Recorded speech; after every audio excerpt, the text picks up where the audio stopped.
All right, everybody, we're back.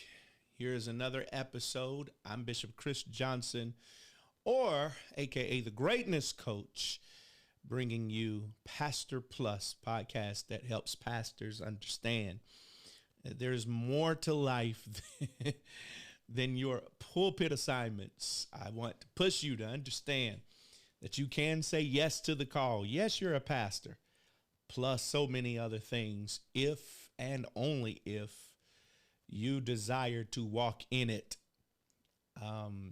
This concept is such a heavy, it's a heavy place really for me in my heart, because as many of you may know, I told you my dad in his last few moments in ministry, he said to me, I want to do something else. I just don't have anything else. It's not that he wasn't gifted with anything else. My father never pursued his plus side.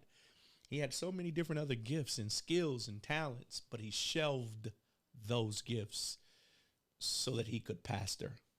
And there's a pastor listening to me right now. I want you to know, Pastor, that in this season, it's going to require more. Very few pastors. Please don't get it twisted. Very few pastors in this next season are going to be able to just be full-time pastors and nothing else. The vast majority of us are going to have to pursue some other things to create multiple streams of income. But God has gifted us not just for the four walls, but man, think of all the other people who could use your pastoral anointing, who could use the skill sets that it takes for you to be a pastor every single week. Think about all of the people who could benefit from that insight. So if it is our task evangelistically to go out into all the world, then when you go out into all the world, we still carry the same message. And so we are we are priests and kings. There's two different functions there. 1 Peter chapter 2, verse 5. And so anyway, I want to kind of continue this teaching that I was talking to you about being relevant, first of all. And that was our last episode. And if you didn't get a chance to listen to that episode, please go back and listen to that episode, being relevant. This is part of reinvention, I believe, that what pastors and leaders and ministry leaders are going to have to do over the next few years is begin to reinvent and redefine roles. So we talked about being relevant last time. Today, we're going to talk about being real. I'm telling you, this generation is seeking after authentic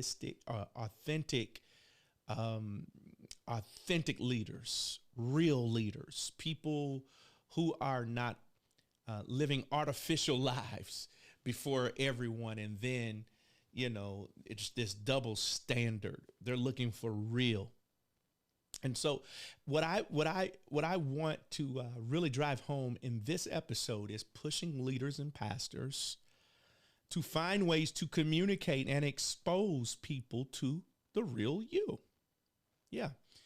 Let's expose them to the real you, not you, the church you, but the real you. And there's several ways you can do that. First of all, if you have social media, let's start there.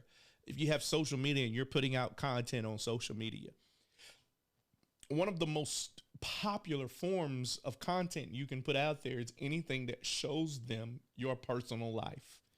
I know there may be some of you say, well, I'm private. I'm a private person. Well, you're in ministry. Nothing about you is going to be private. As soon as you decided to be in leadership, you have said yes to exposure. And so everyone is watching you anyway. So control the narrative for sure. What you don't want to happen is that you have you get exposed in a very negative way. But you want to control that narrative, and you want to say, here's what I want you to know about my life. Don't end up in the newspaper because you did something. No, just go ahead and give them access that you can control. Here's what that looks like. Have some posts and some topics in and around your family, for example. You know, some of you don't want to show your kids, and, you know, depending on where you're at in ministry, most of the larger churches have a lot more things to worry about, and pastors who have bigger teams, and you're in a city where there's more people and more eyes on you. We understand your hesitation. And so know your situation, everybody.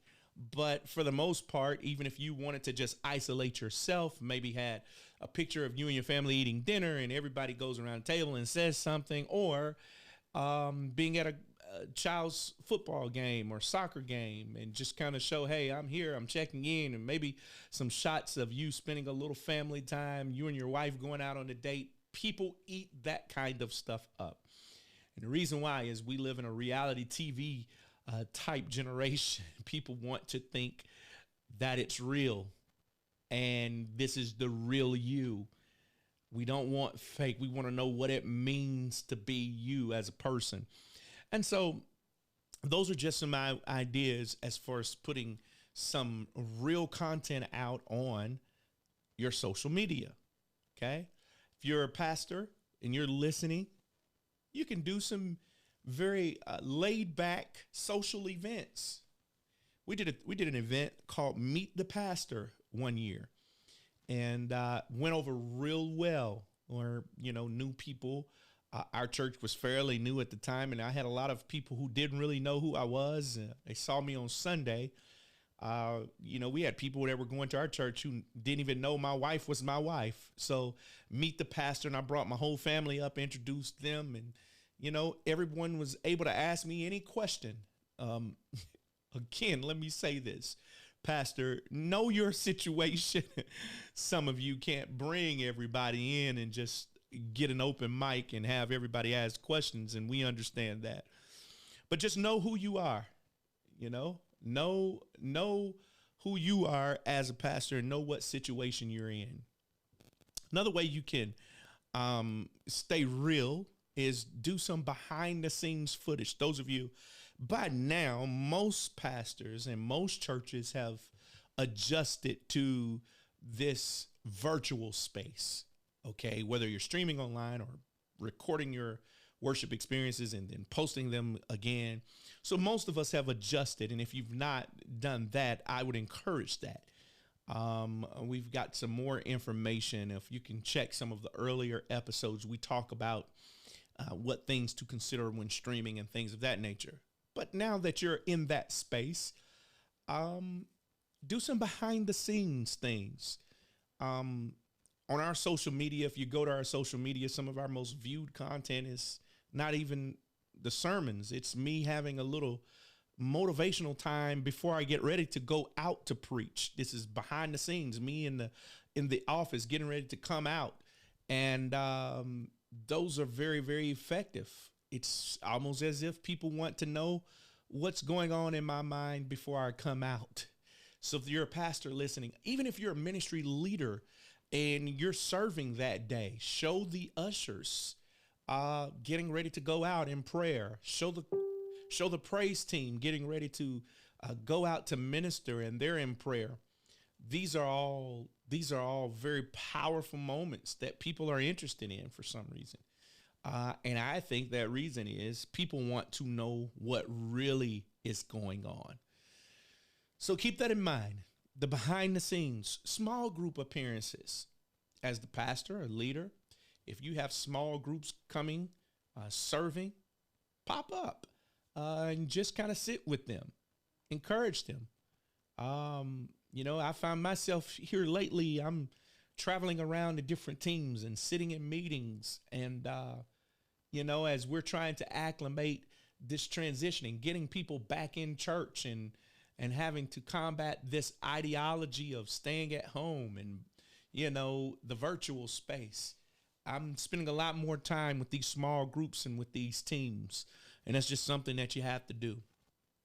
And then being hands-on. And what do I mean by being hands-on?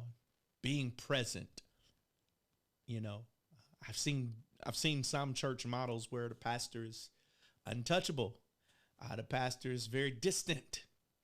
And know your situation. Some churches, you just have to be. There's some history there. and not every church is the same. Obviously, a 2,000 member church and a 20 member church is going to have some different concerns. It's not what I'm speaking about here. It's finding a way, okay? It's finding a way to show the people who you're connecting with, whether it's a wide community of people who don't go to a church, or whether it's the people who you are serving with or alongside every single week, finding a way to get hands-on with them and talk to them, creating virtual spaces that you can do that. Maybe you create a Zoom just to check in. The leadership teams that are meeting, find out when they're meeting and just popping in on a meeting. You know, these are all ways to just be real, share your heart. I've been doing that more lately now, that before I start talking strategy, I start sharing my heart. Yeah.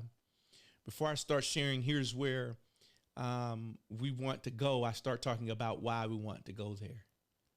So these are all ways to just be real with the people who you're coming in contact with. Okay.